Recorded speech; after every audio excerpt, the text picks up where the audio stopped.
ఆడబిడ్డలకు 2500 రాలేదు. అదేవిధంగా ఏ ఒక్క 420 హామీలు ఇచ్చి దొంగ మాటలు చెప్పి నంగనాచి మాటలు చెప్పి గెలిచిండో ఒకటంటే ఒక్క పని సొంత నియోజకవర్గంలో చేయలేదు. మరి సొంత తాలూకా ఎక్కడనైతే పుట్టి పెరిగిండో ఏ కల్వకుర్తి తాలూకాలనైతే పిల్లని చేసుకున్నాడో అత్తగారి ఇల్లు కూడా ఇక్కడనేనట. మరి కనీసం అత్తగారి ఊళ్ళకి ఏమైనా చేసిండా, సొంత ఊరికి ఏమైనా చేసిండా అని చెప్పి అనుమానంతో ఇక్కడికి వచ్చినా మీరు నాకు సమాధానం చెప్పాలి. నేను ప్రశ్న అడుగుతా, దయచేసి సమాధానం చెప్పాలి. రేవంత్ రెడ్డి గారు పిసిసి అధ్యక్షుడిగా ఉన్నప్పుడు ఎన్నికలకు ముందు ఒక మాట చెప్పిండు, మీరు 2 లక్షల రుణమాఫీ తీసుకోండి, నేను వస్తున్నా 2 లక్షల లోన్ తెచ్చుకోండి. కేసీఆర్ 1 లక్ష రూపాయలు రుణమాఫీ చేసిండు. అట్లా అయినోళ్ళు రైతులు కూడా అర్జెంటుగా బ్యాంకు కురుకుని నేను వస్తున్నా, రాగానే ఎంబడే డిసెంబర్ 9 నాడు సంతకం పెడతా, 2 లక్షల రుణం మాఫీ చేస్తా అని చెప్పిండు. ఇక్కడ ఒక్కసారి రుణమాఫీ అయిన వాళ్ళందరూ శైలా పట్టాల. అరే కొంతమంది కన్నా అయిందే, కాలేదా? కాని వాళ్ళందరూ శైలా పట్టాల గట్టిగా. కాలేదా? 2 లక్షల రుణం అయిందా కాలేదా? కాకపోతే గట్టిగా చెప్పాలి, కాలేదా? రాలేదా? రైతు బంధు వచ్చిందా? టకీ టకీ వడ్డాయా పైసలు? గట్టిగా చెప్పండి, వినబడతలేదు. రాలేదా? తులం బంగారం వచ్చిందా? రైతు కూలీలకు 12,000 వచ్చినాయా?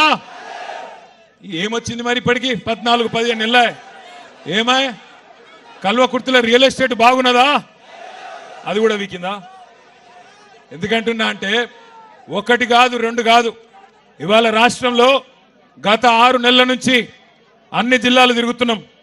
మొన్ననే ఆదిలాబాద్ పోయినా, మహబూబాబాద్ పోయినా, నల్లగొండ పోయినా, పరిగి పోయినా, చేవెళ్ల నియోజకవర్గం పోయినాను.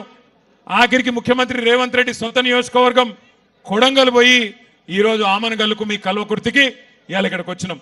ఎందుకు వచ్చినామంటే కారణం ఒకటే, 10 ఏళ్ళు కేసీఆర్ ఉన్నప్పుడు రైతు ఒక రాజులాగా ఎవ్వల దగ్గర చేయి జాపకుండా బ్రహ్మాండంగా బతికిన మాట వాస్తవం అయితే గట్టిగా చప్పట్లతో కేసీఆర్ గారికి ధన్యవాదాలు చెప్దాం.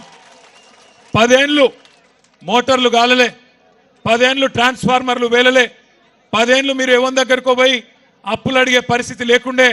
మీకు కాలం అయిందంటే నాట్లేసే టైం వచ్చిందంటే బ్రహ్మాండంగా టింగు టింగుమని రైతు బంధు పడుతుండే. ఇక కేసీఆర్ టింగు టింగుమని రైతు బంధు వేసిండు కదా, నేను కూడా మళ్ళీ టింగు టింగు అంటే బాగుండదని రేవంత్ రెడ్డి కొత్త పదం పట్టుకున్నాడు, టకీ టకీమని పడతాయి అన్నాడు. ఇవాళ నేను అందుకే అడుగుతున్నా అందరినీ, టకీ లేదు టుకీ లేదు, ఏది దిక్కు లేదు. ఇప్పటికీ మొత్తం తిరిగి నేను కూడా తెలుసుకుంటున్నా. జర వెనకాల ఒలిపెట్టకురా, నాకు దండం పెడతావు, ఆగురా బయట దండం పెడతా. పాల పైసలు రాలే, అర్థమైంది చెప్తావు, దండం పెడతావు. పాల పైసలు రాలేదట వెనకకెళ్ళి, 7 బిల్లులు రాలే, పాల రైతులకు కూడా రాలే అని చెప్తుండే తమ్ముడు వెనకకెళ్ళి. నేనేమంటున్నా అంటే దయచేసి ఒక్క మాట ఆలోచన చేయండి, మీరు ఆలోచన చేయండి జాగ్రత్తగా. రైతు బంధు కేసీఆర్ బిచ్చమేసినట్టు 10,000 ఇస్తున్నాడు, నేను 15,000 ఇస్తా అన్నాడు. ఇప్పటిదాకా కనీసం 10% మందికి కూడా రైతు బంధు వేయలే. రైతు రుణమాఫీ 2 లక్షలు ఎగ్దం ఒకటేసారి చేస్తా, నేను గద్దెకి కుసోంగానే మొదలు సంతకం పెడతా, సోనియమ్మ జన్మదినం అన్నాడు. మరి సోనియమ్మ జన్మదినం 2 సార్లు అయిపోయింది ఈయన గద్దెనెక్కినాక, కానీ ఇప్పటి వరకు చారాన కూడా రుణమాఫీ చేయలే. బోనస్ బోనస్ అన్నాడు, 500 బోనస్ వచ్చిందా? 500 బోనస్ అన్నాడు. 10% మందికి కూడా ఇవాళటి వరకు బోనస్ పడలే. అది మాత్రమే కాదు, ఇక మా ఆడబిడ్డలకైతే అరిచేతుల స్వర్గం చూపెట్టిండు. ఏమన్నాడు? అత్తకు 4,000, కోడలకు పడ్డాయా? మరి మీరు అవద్దని చెప్తున్నారు నాకు తెలుసు, ఎందుకంటే జర లొల్లిపెట్టకుర్రా బై దండం పెడతా.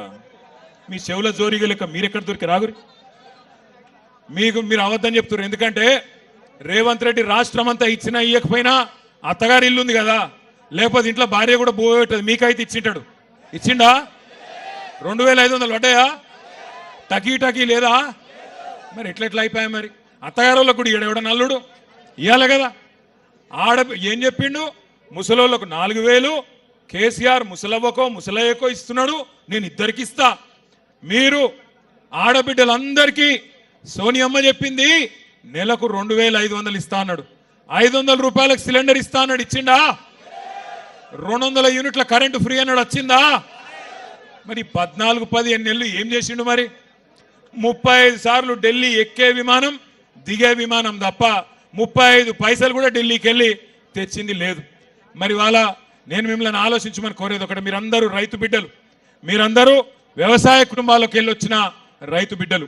ఇవాళ కేసీఆర్ గారి నాయకత్వంలో 10 ఏళ్లలో ఇదే కల్వకుర్తి తాలూకాలో ఇదే వలసల జిల్లాగా పేరుపడ్డ పాలమూరు జిల్లాలో బ్రహ్మాండంగా రివర్స్ మైగ్రేషన్ చాలు అయి వేరే రాష్ట్రాలకు వెళ్ళి కూడా కూలీలు మన పొలాలకెచ్చి పనిచేసే పరిస్థితి కేసీఆర్ నాయకత్వంలో మనం తెచ్చుకున్నాం. కానీ సంవత్సరం తిరగకుండానే నిన్న మొన్న మీరు పేపర్లు చూడండి, నిన్నగాక మొన్న ఒక రైతు ఆయన లోన్ కట్టలేదని చెప్పి వాళ్ళ ఇంటి పాటాకు ఇంటి తలుపెత్తుకొని పోయారు, ఇంటికాడ గేట్ ఎత్తుకపోయారు. చూసిర్రా మీరు? నిన్న ఒక రైతుది ఆయనతో స్టార్టర్ ఎత్తుకపోయినారు. రేపో మాపో తులం బంగారం వచ్చిందా అక్క మీకు? మీరు నిజంగా కల్వకుర్తోలు బాగా హుషారున్నారు, వచ్చినా కూడా రాలేదని చెప్తారు. నేను బయట రాంగరాంగా మైసిగండి కాడ ఆగి అక్కడ పంతులను కూడా అడిగిన, సార్ వచ్చిందా ఇక్కడ తులం బంగారం పంతులు గారు అంటే, మా వాళ్ళకి మాత్రం వచ్చింది, అత్తగారు ఊరు కదా ఇచ్చిండు అన్నాడు. మీరేమో నాకు అబద్ధం చెప్తాను, రాలేదా తులం బంగారం? మొన్ననేమో పాటకెత్తుకపోయినారు, తలుపులు ఎత్తుకపోయారు, నిన్ననేమో స్టార్టర్ ఎత్తుకపోయినారు. రేపో మాపో తులం బంగారం వచ్చుడు కాదు, మీ పుస్తల తాడు కూడా ఎత్తుకపోతాడు వీడు, గంత దొంగ. మేము చెప్పినాం ఎలక్షన్లకు ముంగట మీకు, వీడు లంగా నమ్మకుర్రు అని చెప్పినాం. మీరేమో నమ్మి ఆయనతో గుద్దినరు. కల్వకుర్తిలో జైపాల్ యాదవ్ అడ్డం పడ్డాడు, ఆయన ఎవరో గెలిచిండు. మరి ఇప్పుడేమో తర్వాత లబో దిబో అంటే లాభం ఏమున్నది? ఇప్పుడు అనుకొని బాధపడితే, మొన్న నేను హైదరాబాద్లో పోతున్నా, హైదరాబాద్లో సిగ్నల్ పడుడు పాపం ఉన్నది. సిగ్నల్ పడితే పక్కకు ఆటోనో బండో ఏదో ఒకటి వస్తుంది, వాళ్ళు మనం చూడంగానే అన్నా బాగున్నావా అంటారు. బాగానే ఉన్నా, ఏం సంగతి తమ్మి అంటే, ఆటో డ్రైవర్ ఆయన పేరు महमूद अंटुंडु क्या हाल है महमूद भाई अंटे क्या हाल है साहब पूरा बर्बाद है कुछ नहीं हो रहा अन्नाडु మరి क्या करना कुछ भी नहीं कर सकते क्या अन्नाडु. अब महमूद भाई एक वोट का सजा 5 साल है ना, ఒక్క ఓటు మరి శిక్ష 5 ఏళ్ళు ఉంటుంది కదా, ఏం చేయాలి నేను అని నేను అన్నా. అంటే మహమూద్ భాయ్ ఏమంటుండు ఎరికాను నాతోని, సాబ్ కోయి తర్కీబ్ నీ ఏ క్యా అంటుండు. అంటే ఏమైనా ఉపాయం లేదా సారు అంటుండు, ఏమైనా ఉపాయం లేదా ఈయన ఇంటికి పంపేది అంటుండు. నేను మిమ్మల్ని అందరినీ కరెక్టేనా నేను చెప్పేది? మీరు కూడా గదే అనుకుంటారా వేరేమని అనుకుంటారా?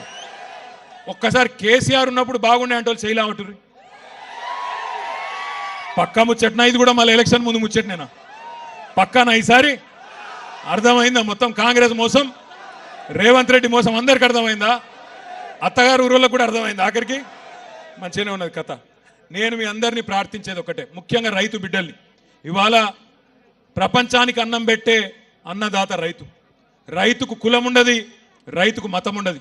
వాళ్ళందరూ ఉంటారు, రెడ్డిలు ఉంటారు, కొమటోళ్ళు ఉంటారు, బాపనోళ్ళు ఉంటారు, ఎల్మోళ్ళు ఉంటారు, అందరూ బీసీలు ఉంటారు, ఎస్సీలు ఉంటారు, ఎస్టీలు ఉంటారు, మైనారిటీలు ఉంటారు, అన్ని వర్గాలలో రైతులు ఉంటారు.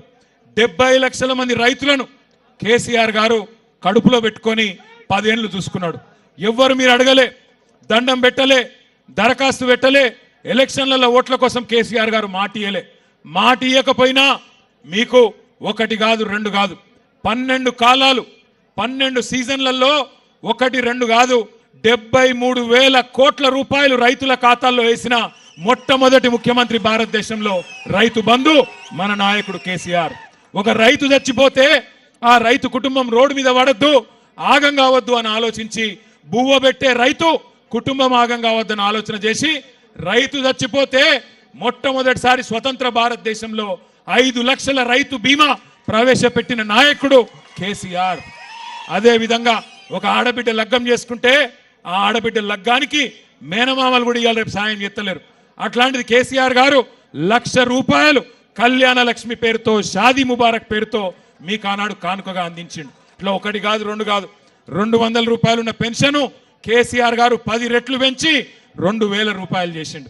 కానీ ఇవన్నీ చూసి బర్దాష్ గాక నంగనాచి మాటలు చెప్పి, దొంగ మాటలు, మోసపు మాటలు చెప్పి, ఎట్లనన్నా ప్రజలను మోసం చేసి అధికారంలోకి రావాలని చెప్పి అరిచేతుల స్వర్గం చూపెట్టి ఆ మొండి చేయోళ్ళు మోసం చేసిండ్రు, గెలిచిండ్రు. కానీ నిజంగా చెప్పానంటే తప్పు రేవంత్ రెడ్డిది కాదు, తప్పు రేవంత్ రెడ్డిది కాదు. ఎందుకంటే రేవంత్ రెడ్డి చాలా నిజాయితీ గల్ల మోసగాడు. ఆయన నిజాయితీగానే మోసం చేసిండు. ఏం చెప్పిండు రేవంత్ రెడ్డి టీవీలల్లా?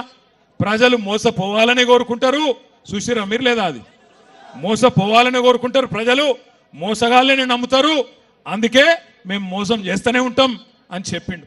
కానీ నిన్న ఇవాళ చూస్తున్నా, అమ్మతోడు చెప్తున్నా, తెలుగు భాషలో గిన్ని తిట్లుంటాయని నాకు కూడా తెలియదు. అరే రే రే రే ఏం తిట్లు తిడుతుర్రా ఆయన నాకు అర్థం కాదు. మొన్న ఒక అవ్వని చూసిన, మీ కల్వకుర్తి తాలూకానేనట, ఎర్ర సీర కట్టుకున్నది, మా అమ్మమ్మ లెక్కనే ఉన్నది చూస్తే, పెద్ద మనిషి. ఇక ఆమె తిట్టుడు చూస్తేనైతే ఇంకోడు రేషం ఉన్నోడైతే యాడనో పాడుపడ్డ బావి చూసుకొని ఆయన దుంకి చచ్చిపోతుండే. రేవంత్ రెడ్డి కాబట్టి సిగ్గు లజ్జ లేని బతుకు కాబట్టి బతుకుతుడు.